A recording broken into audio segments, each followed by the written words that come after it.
kaming nakita. Mm. Nag-i-effort yan sa akin. Ah. Sabihin ko lang totoo sa'yo. Ah. Binigyan niya ako ng bulaklak, tapos Mm. chocolate, Mm. tapos yun lang naman. Masyal kami sa sa mall, tapos kumain kami ng inasal. Tapos po, Ano? yung anak ko, binigyan niya ng linggo-linggo 300 pang allowance po. Tapos Wow. sa akin, pang snack 250. 50. Linggo-linggo yun, 50 sa'yo. Opo.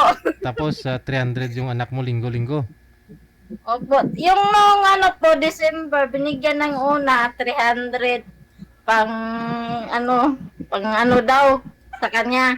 Tapos Christmas party sa school ng anak ko, binigyan din niya 500. Mm. Yan na ko sa kanya eh. Oh, tapos yung maggumala, kumain ng inasal, saan kayo pumunta?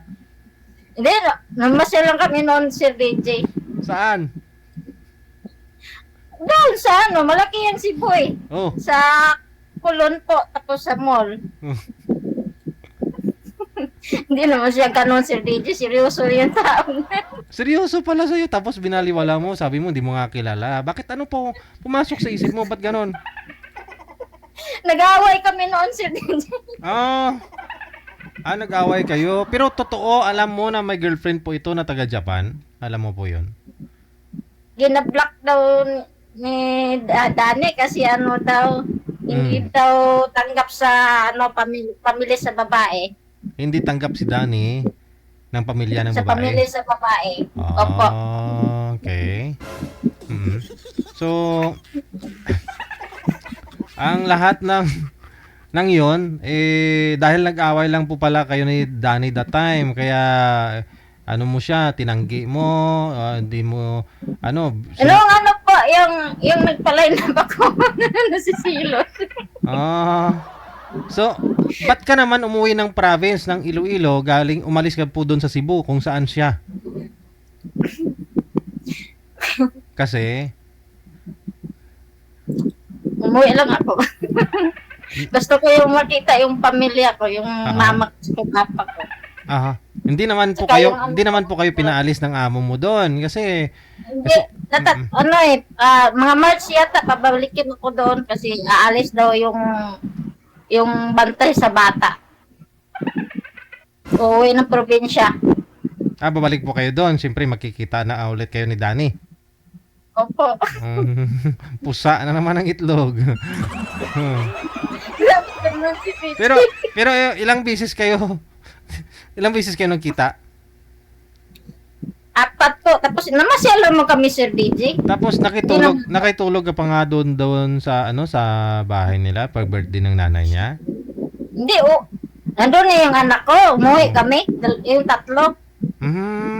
Okay. Kasi nagchat yung amo ko.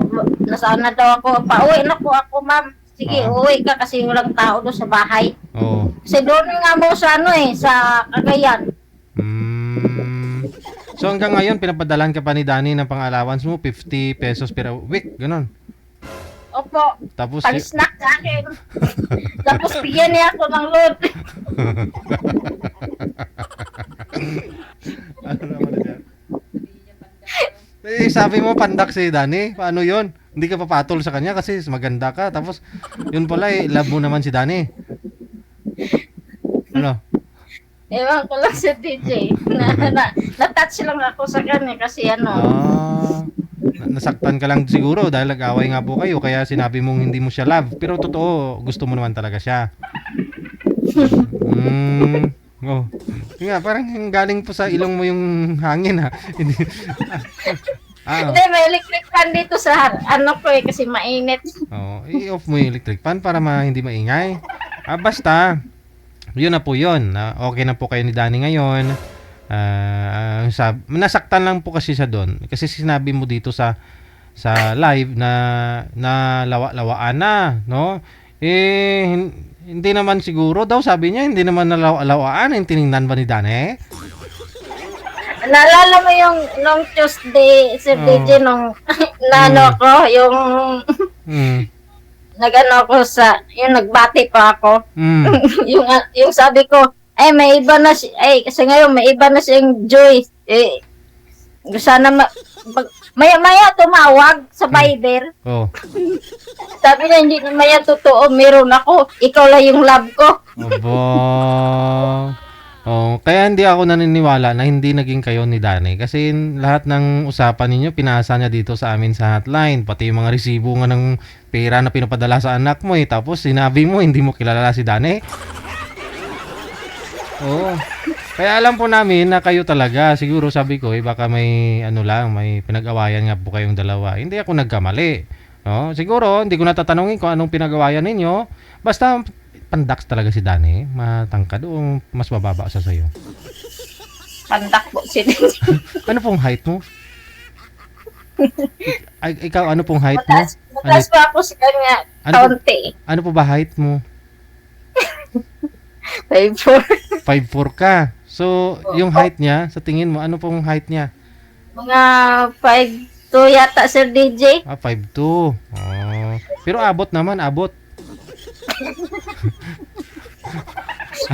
Anita? Sir DJ. Oh, sige. Anong mensahe mo doon kay kay Danny ngayon? Anong mensahe mo sa boyfriend mo? Yan, hindi na po ako ulit mag-line up. Mm. Para hindi ka na magalit sa akin. Mm. Salamat pala sa pagmamahal mo sa akin. Po si DJ. Sa anak mo, siyempre. Oh, gumagastos para sa anak mo. Ibig sabihin, tanggap niya, minahal niya anak mo. Yun lang naman importante. Oh, di ba? Sige, walang I love you dyan. I love you, kita. Oh.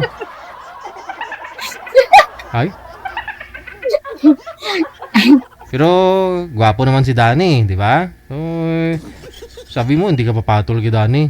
Kasi pangit si Danny. Gwapo naman. Di ba?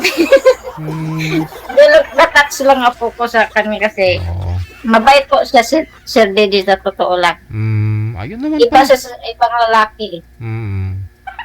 Di ba? Sabi ko sa'yo Baka mapunta pa ako sa iba na lasinggero. Oo. Si Danny hindi umiinom? Hindi po. Naglalasing lang? Wala po bisyo. Walang bisyo. O, kita mo. Opo. Saan ka pa? Sige. Maraming salamat. Salamat po, Sir DJ. Thank you po. Bye. Good afternoon. Kay number. Thank you po. Bye-bye.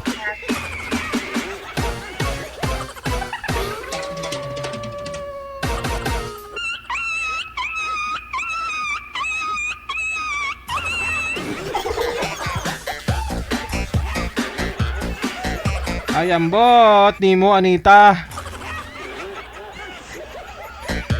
Yung sinabi niya na, sa ganda kong tool, papatol ako sa pangit.